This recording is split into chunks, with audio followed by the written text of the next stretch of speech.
Welcome to After Hours with Derek Randles. This is the best Bigfoot Webcast. Welcome to After Hours. My name is Rictor. I am your host. Rictor! What? Leave him alone! This shit is real. Now we got Rictor going. We're going to have to hear about it all night. Yeah. That's a bunch of screaming memes out there, and that's the scoop that has been reported so far. Thanks for dropping me like a stud. I'm not interested in believing in something. Either it's real or it's not. By your opinion that you are no-kill, you are dooming the species to be extinct. They are what they are. It doesn't matter what we call them. Let's remove ourselves from them a little bit. And I think that's something that the Bigfoot community can actually learn a little bit from. I actually am trying to push the envelope of science here. When are we going to make a video, Rictor? And I mean not an X-rated one. Dr. Todd, you've also been called the scoff dick. Yeah, well. Have these creatures stood against a backdrop of trees, I probably never would have seen them. You can't talk about I can! So you guys are going to bag a Bigfoot and get us a body. We're giving it our best efforts. We thought that we had the holy grail of DNA. Our hero, Bob Gimlin's with us. Hello, is this thing on? Am I muted? Can you hear me? Hey, Rictor, I've got a question for you. How does it feel to lose Bigfoot bounty? My question is, why do you think Bigfoot is real? Rictor does put a lot of effort into his costuming, doesn't he? Yeah, well, I mean, by effort, if you mean bending over and picking up whatever's on the floor. My! Well, in my opinion, After Hours with Rictor is the #1 Bigfoot webcast. What's your name again? Don't piss Rictor off. Rictor, behave. Derek Randles is the co-founder and head researcher of the Olympic Project. He's been involved in Bigfoot for 30 years, and back in 1985 he had his first encounter. He was in the Olympic National Park in Washington State. In September of 2000, Derek was invited to join the BFRO. He attended his first Bigfoot expedition with them, and they went to Skookum Meadows near Mount St. Helens. During this expedition, he was one of 3 people that found and cast the Skookum impression. Since then, Derek has worked with many scientists, wildlife biologists, and researchers along the way. Back in 1997, he was asked to join the North American Ape Project by Jeff Meldrum and Ron Brown.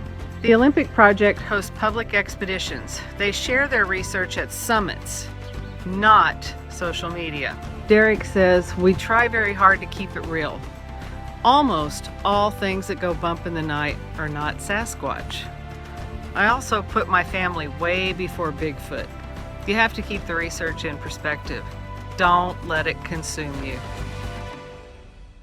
Hey everybody, my name is Rictor. I'm your host for After Hours with Rictor. Tammy Murray can't be here, but that's not going to stop the show. The show must go on. Why isn't Tammy here? Well, why don't you message her down below and tell her how much you miss her? So, as you already know, Derek Randles has finally graced me with his presence on After Hours with Rictor. So, I know you got a bunch of questions like, who's Derek Randles? Well, he's right here, and we're going to find out. You've seen him on TV. He's been to the Sierras. He's from the Olympic Project up in Washington. He's looked for Bigfoot everywhere. You've seen his name all over Facebook, social media. He is like the stud of Bigfooting. Forget Matt Moneymaker. This is the real dude here. He is like the alpha male. He's like the high school jock that you're secretly in the background with, okay? So, all right. Welcome to the show, Derek. Thank you. I don't think I could have, primed anybody better than that. That was pretty good. My head's going to swell. Now, for people who don't know who you are, there's like at least 5 people out there in the world. What got you into Bigfooting? I had an event in 1985 in the Olympics where me and a couple other people had some rocks thrown at us. sorry guys. Look at that big ass. Look how big that ass. That is the ass known as Wes Grimmer from Sasquatch Chronicles. Okay, so we go back to 1985. 1985, I was up off-trail hiking in the Olympic National Park, me and 2 other people. It's a long story, but we had some rocks thrown at us. And during this event, I was running down a ridge and turned around and saw what I'm reasonably positive was a Sasquatch. And kind of been in research ever since. Now, you also have another story where you were using a baby's voice crying. Yes. Look at that ass. Oh, yeah. That's why I'm number one, because I get all the booty. He gets all the ass. And it's always straight ass. Why can't I get some gay ass? I don't. He's questionable. Where is that? Just saying. And who was that? He's some guy that just crashed our camp. Yeah. I don't remember his name. Mike or Buck or something. Names aren't important. Buck Knife. That's it. Your second experience is kind of frightening because you were playing a human baby crying recorded. Yeah, it was actually one of my children that I had recorded crying. What happened? Why did you do that? And what was the result? I was at Grover Krantz's house. This was a long time ago. This was early 90s. And I'd asked Grover what he would do if he had the chance to call in a Bigfoot, to solicit a response from a Bigfoot. And he brought that up, and I thought it was a novel idea. So I had a small kid at home at that time and cried a lot, so I recorded him, made a loop tape, and took my loop tape and went hiking in the Blue Mountains and to a very remote spot and started playing the loop tape before dark and went on for 2 or 3 hours. And something started coming down a ridge. I'd actually kind of fallen asleep a couple times. I was getting ready to turn it off because it was giving me a migraine. And before I turned it off, though, I heard a noise, some large animal coming down off the ridge opposite of me. And it was getting closer and closer and closer, and I was starting to get scared. I was by myself. I did have a pistol with me. Had a night shot camera, a little Gen 3 night vision, and just a little camera with, very crappy recording capabilities. And this animal's approaching, and as it gets closer, I can tell that it's actually running bipedally. And I realized the magnitude of my situation and how vulnerable I was.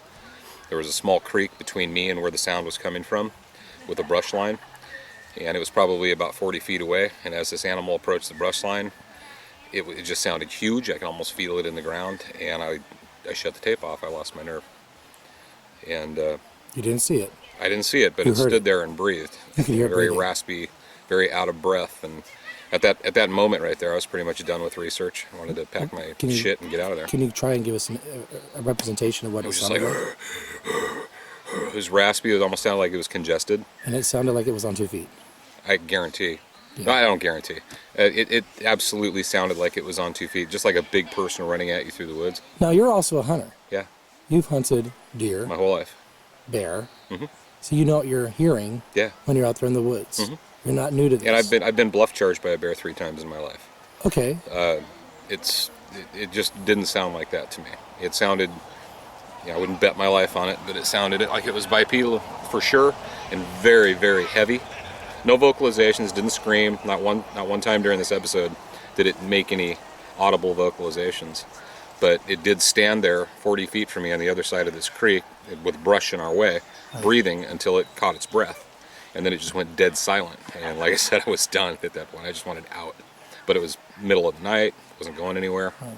So I sat there, and believe it or not, I'd been hiking all day to get to this spot with like 40 pounds on my back. So I was exhausted.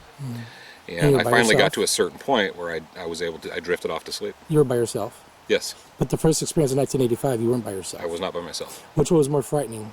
Being escorted out of the forest in 1985, or having this thing come through the brush? And I think on a scared to death scale, the one running down off the ridge was probably worse because I was by myself. Oh, really? Mm-hmm. Interesting. Now, have you experienced anything since then? Yeah, since lots the 90s? of things. Oh, yeah. But nothing that was of that level? No. Not yet? No, not yet. But you're due for one? I'm due for one. We've had some pretty scary situations. James, my partner who's over there at camp, he and I had what we think was one circling our camp in the Blue Mountains in the late 90s. Very pissed off, breaking trees, pushing trees over, throwing stuff. Blue Mountains. Is that where the Freeman footage was Southeast of filmed? Walla Walla, exactly where the Freeman footage was filmed. Wow. What do you think of the Freeman footage? What do I think of it? Yeah. Not a lot. Oh, there he goes. I had a chance to work with Paul, knew Paul a little bit, worked with people, Wes Summerlin and Bill Lowry, that knew Paul very well. Do you think he had a sighting? I think his initial sighting was probably real. Original. And the footage, the VCR, VHS footage is kind of... Well, I don't know. Nobody's ever going to know. You can't take a piece of film footage or a picture and prove anything. And he's gone now. And he's gone now. But one thing I do know is Paul Freeman was terrified of Bigfoot. And so in the video, And the Bigfoot, he's like, oh, there he goes. He's not terrified. That's not the reaction I would have. And he's not shaking, oh my God, you know, and Right. you don't have MK Davis trying to, well, he has MK Davis actually stabilized. Oh, there he goes. Freaking everything. Yeah, and it might be real, it might not. Nobody knows. I just think, to me personally, I think he would have been a little more shaken up. Now, Derek is known for the Olympic Project. Tell us about the Olympic Project, what your goals are, your highs and your catch 'em lows. Excuse me. Sorry. Hey, well, unfortunately, I'm not going to go to the lows, but the Olympic Project, I co-founded the Olympic Project with Rictor in about 8 years ago.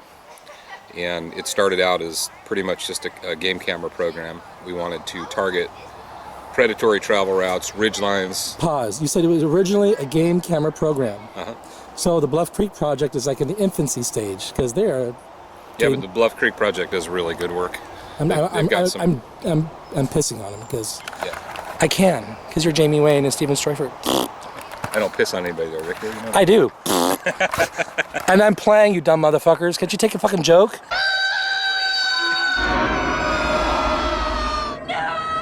No! No! No! No! No! No! No! No! No! No! No! No! No! No! No! Can you fucking take a joke? What? No! No! No! No! No! No, no, no, no. Take a joke. Steven. Jamie Wayne.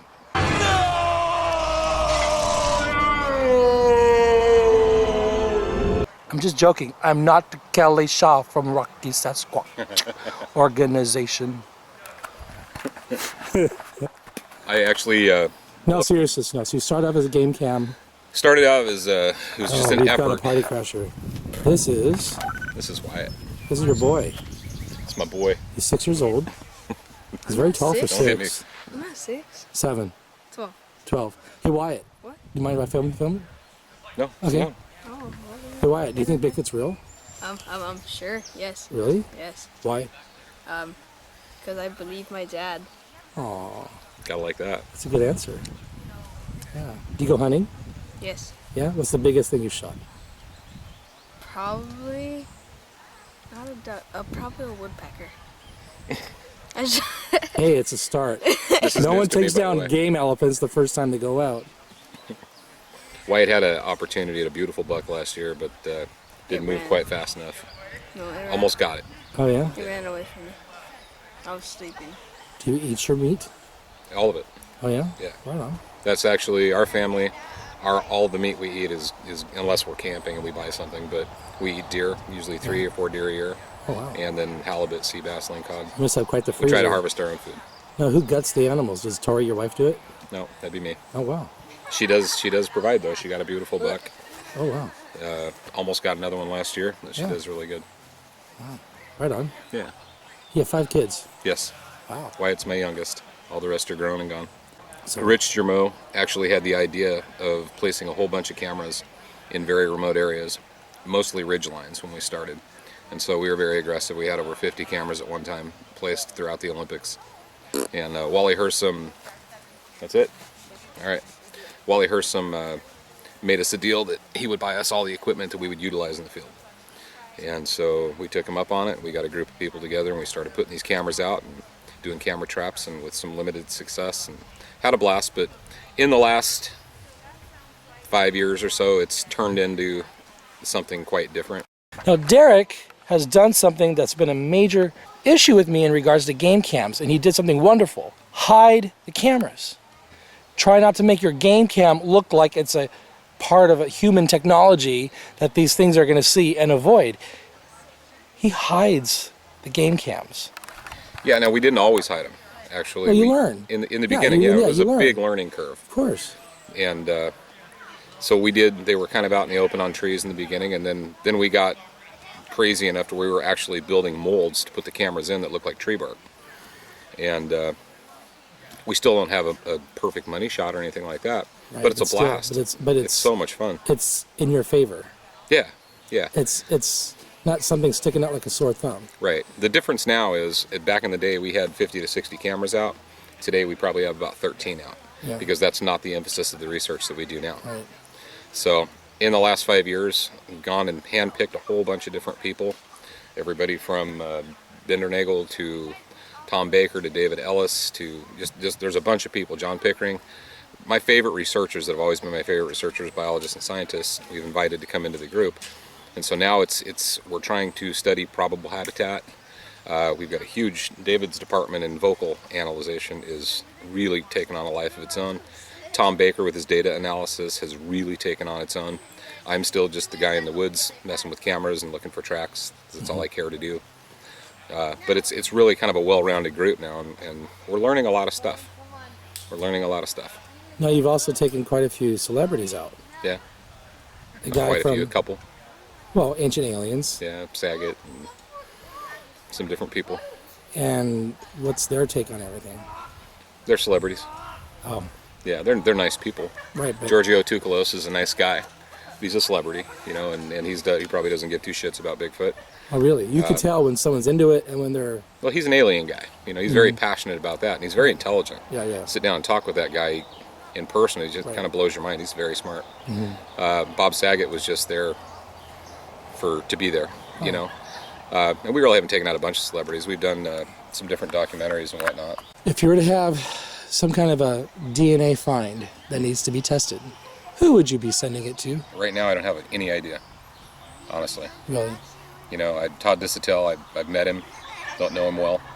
I don't know if he's even doing it. I don't know who's doing it right now. And DNA testing is really expensive. If we found something that we were completely sure of, which we might be on the brink of right now with one of our study sites, we would pony up the money and get it done. But as far as a go-to name, I don't have one. Like a blind study? It probably wouldn't be a blind study. Maybe. Sykes? Yeah. Ketchum? I don't know, Brian. Ketchum? Yeah. I'm sure she's a lovely lady. But so am I.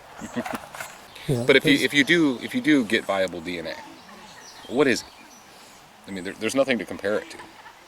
There's nothing. Oh, this is Sasquatch, because we don't have Sasquatch DNA. Well, according to the Sasquatch genome study, its nuclear DNA is unknown, and the mitochondrial is human. But then Sasquatch evolved away from the tree of life. It's an offshoot. It just poof appeared on this. This is what she said. Oh, I know. So you know. So we've got alignment that is not good. It doesn't fit well in the tree of life. And this is the problem that a lot of the scientists have. They expect that it's an ancient that's somehow branched off with evolution. But this creature does not follow the general rule. But then if it has mitochondrial human DNA, then therefore it is from the tree of life, because we are from the tree of life.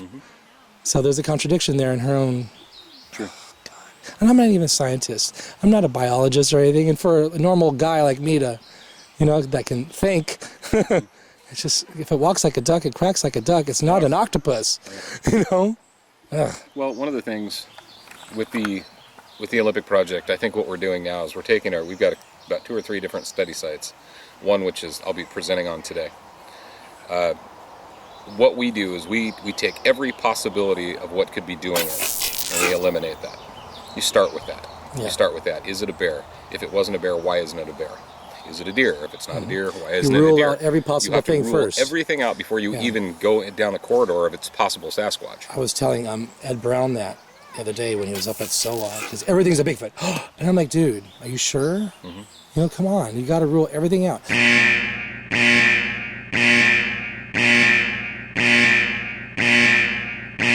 I know that moment of excitement, but then you get when the sun sets and you're dealt with what's really going on. Right.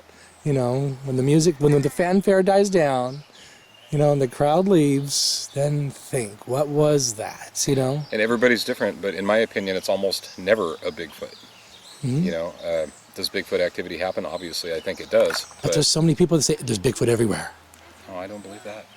Yeah. Not for a second. And the older I get, the more skeptical I've become. I'm right there with you. I'm thinking, if Bigfoot's out there, it's going to be where this guy researches up in Washington.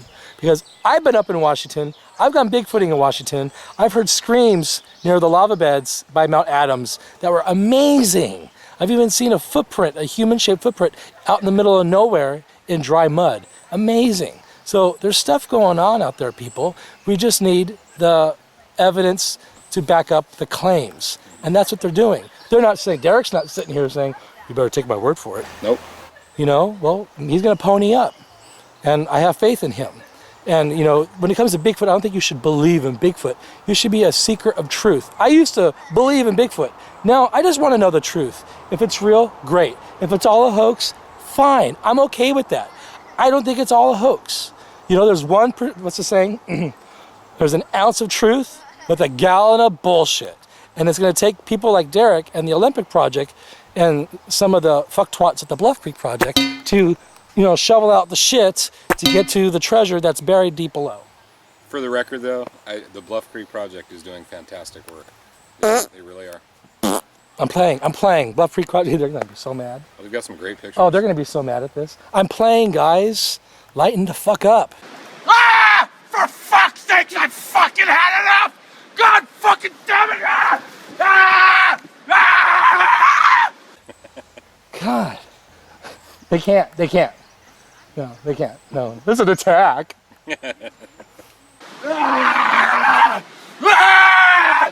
Bluff Creek Project is like number 3. Number 1, Olympic. Number 2, the Wood Ape, because there's drama happening there. Why is there drama everywhere? You've heard about that, right? Not with us. And there's no drama at the Olympic Project. We're just a bunch of amateurs having fun. No, you're not amateur. Honest to God, we are amateurs. No, you're not. We don't get paid. According to Kelly Shaw, the Rocky Mountain Sasquatch organization, the amount of fieldwork hours you put in makes you credible. But then he fell for the Pocatello, Idaho hoax, so yeah. Well, that's the thing, though. I mean, Bigfoot does not come first. Life and family comes first. Bigfoot's a glorified hobby. It's a lot of fun, but it's a hobby. It's a hobby. It's just a hobby. Yeah. And odds are we're never going to get any freaking wear. Oh, and by the way, Kelly Shaw, I'm joking too. Don't take me seriously. For the love of God, get over yourself.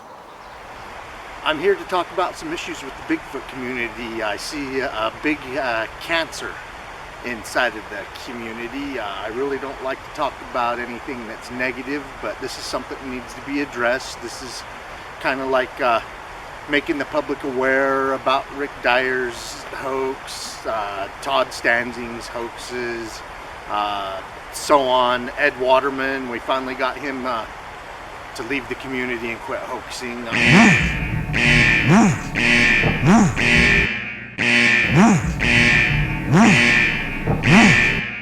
I know I piss people off when I do that. Yeah, well, you know what? Come on, man up.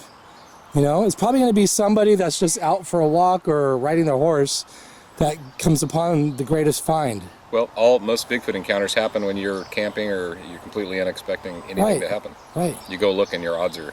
Yeah. So, you're still hopeful. Mm-hmm. Oh, yeah. You're invigorated. The key is it's still fun. Fun. Yeah, the minute the fun factor's gone... You're out of it. Out. Yeah. And that's why Beachfoot is so badass. Yes. This is fun. Right. This is a fun weekend. Right. So, no pressure, no bullshit. I think the Grays Harbor Bigfoot footage, the thermal by Jonathan and Sarah Brown, for real. I'm not joking. But he provided them with the FLIR camera. Okay, I've got an opinion here. Oh? Actually, I like their footage. We disagree. No, we must be enemies. We must fight. I've investigated it way further than you have. Go!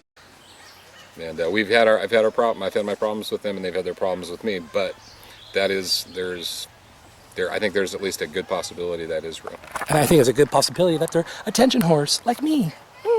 The Browns have failed as Bigfoot researchers on multiple times, and they're sharing their failure with the whole wide world on their YouTube channel, Bigfoot TV. Be sure to subscribe. Truth hurts. It stings. Ooh, that stings. Yes, if you fight with other researchers, motherfuckers, you're an attention whore. Do you understand me? Am I clear? Do you understand? I'm with Derek fucking Randles. I'm not attacking him. You know? No, we have a deal. Contact information if you'd like to learn about what we're doing. You can go to www.olympicproject.com. My phone number's on there if you want to talk about Bigfoot. It takes me about a month to get back to people because of my personal life. My business life is very busy, but I will get back to you. Give us a report. We've got a huge database, and we'd like to, if it's a good, viable report, we'd like to have it in the database. And other than that, have fun in the woods. Now, since Sweet Sassy Glassy couldn't be here this year, I'm going to ask her a question that she asks every one of our guests. Why do you think Bigfoot is real? The reason I think Bigfoot is real is based on my personal experiences mostly. and on those experiences of people that are honest and have integrity. Now, let's just say for the sake of argument that the Patterson-Gimlin film turns out to be a hoax. That wouldn't change you or your direction or anything. Not at all. Just based on my personal experiences, which I don't know, I think. Right. You know, I don't know. Nobody knows any damn thing about this subject. There's nothing definitive about Bigfoot. There's a lot of cults happening in the world of Bigfoot. Some of you know what I'm talking about. There's an individual in the world of Bigfoot that claims Bigfoot healed his prostate, felt him up from his knee to his groin. It wasn't sexual. And then his hand started going up and down my left leg, from my groin to my knee and back and forth, and I felt this energy. And then I heard mine speak and said his leg is still okay. And then the hand went down to my crotch area, nothing sexual. It said his prostate is still fine. Then the hand went from my crotch area up to my abdomen and started rubbing around for about 5 minutes. And then finally I heard his stomach is okay now. And by this time I'm figuring out what they're doing. They're healing me. Okay. If there was a Heaven's Gate with David Koresh, Jim Jones, Bigfoot cult thing to emerge, which it could quite possibly be emerging in its infancy stage right now, because there are followers and there are, you better take my word or you're a hater, blah, blah, blah, and claiming healing powers by Bigfoot. I'm not joking. If there was a Heaven's Gate or a David Koresh or Jim Jones thing were to ever occur because of Sasquatch, would that destroy the world of Bigfoot? Because then we would all be insane. We'd all be crazy. That's a weird question, right? But think about it. Think about the implication. Think about where the direction of where Bigfoot's going now. Let me tell you this, okay? I have a statement. The biggest problem with Bigfoot, the Bigfoot community, and the people and the actors and the players are in it, are the people that act like assholes. You know, believe what you want. Believe what you want, run with it. Find your evidence, get what you're doing. Just don't be a dick. Don't be a dick. You know, and that's the thing. And there's people out there that just go out of their way to be a dick. And egomaniacs too. Just don't be a dick. You know, enjoy what you're doing and get along with people. And you don't have to accept what somebody says. Give them the respect to listen. But just don't be a dick. Be a better place. There you heard it. Derek Randles says, don't be a dick. Jamie Wayne. I'm playing. He shook his head. Put down the bong and prove me wrong. Patterson-Gimlin film 50 years ago. Prove this shit. Well, he's trying. He's working on it. But you people out there, come on, man up, pony up. Make me proud. And we're out. Thanks for watching. Don't forget to give us a thumbs up, subscribe, and comment down below on why you think Bigfoot is real. This woman that was on the horse, this is where I think you dropped the ball, and I'm going to criticize you for it. Nobody asked her, hey, woman, have you seen anything strange in this area, like lights appearing or little gate guardians appearing, or how about a Bigfoot? No one asked her. Okay. Why? I'm going to address that. Bad boy. Hey, I'll be a bad boy. But Mr. Byrne here thinks I have a good young mind. I said a good broad mind. Oh, good broad mind. I think it's very dangerous to profess Bigfoot's a magical being, and I'll tell you why. Well, people don't demand any proof of the woo bullshit, they just buy into it. You know, believe what you want. Believe what you want, run with it. Find your evidence, get what you're doing. Just don't be a dick. About a year ago, Dr. Jeff Meldrum called what the Bigfoot community perceived to be a hoaxer his colleague, Todd Standing. It doesn't prove it's a Bigfoot. It just says now it's in a different suspicious category. You're not so bad. No, don't tell people that. Oh, They need to fear me. He's a jerk. Or you don't try to explain an unknown with another unknown. They don't need protection. They're doing much better than we are. You can't pull it off, Rictor. Try it again. Yeah. Yeah. Oh my God. I'm trying, man. Quit. Stop.